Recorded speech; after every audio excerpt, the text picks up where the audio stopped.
Don't get hooked. This is one of the first things I remember learning in my training to be a customer service rep. Yeah, I spent 4 years answering phones for a utility company. In that training, they weren't talking about getting hooked on the job. They were talking about getting emotionally hooked by our customers. We were being taught to navigate some chaotic, emotional, and angry calls. And they knew that we were going to have to stay calm in the face of adversity. That seems like good advice in our current world, right? There are so many things that get us frustrated, and it's easy to get hooked, to ruminate, to argue, to be outraged, to lash out. And often, it seems that our emotional response isn't helping. Here's how it seems to work. We have a subject that we're already primed to be frustrated about. It's something you've thought about, wondered about, and have a legitimate concern about. Then, a leader, news agency, or other voice says something about it and confirms what you are already feeling.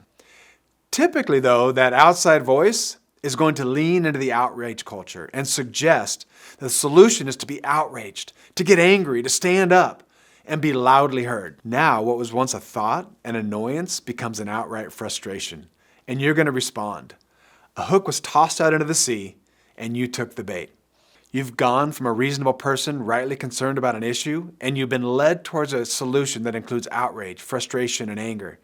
And that response in our culture seems to only lead to more outrage, frustration, and anger. If you're a follower of Jesus, you've committed to a different approach, a different way of living.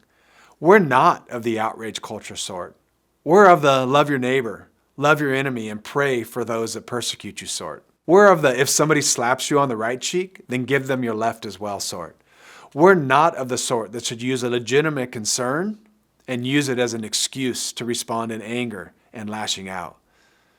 We're of the type that has a legitimate concern, and we work to fix that concern with love and humility. Today, you may get outraged by something, but before tweeting about it, sending a nasty text or email, or picking up the phone in anger, stop. Stop listening to the source that's hooking you. You've probably already heard enough anyway. And do what Jesus said. Pray. In your prayer, admit to God you're angry, frustrated, hurt, whatever emotion you're feeling, God can handle it. Let God's peace start to roll over you. It may not happen immediately, but it will. Then, when the hook is removed, prayerfully determine how to respond in love, humility, and faith.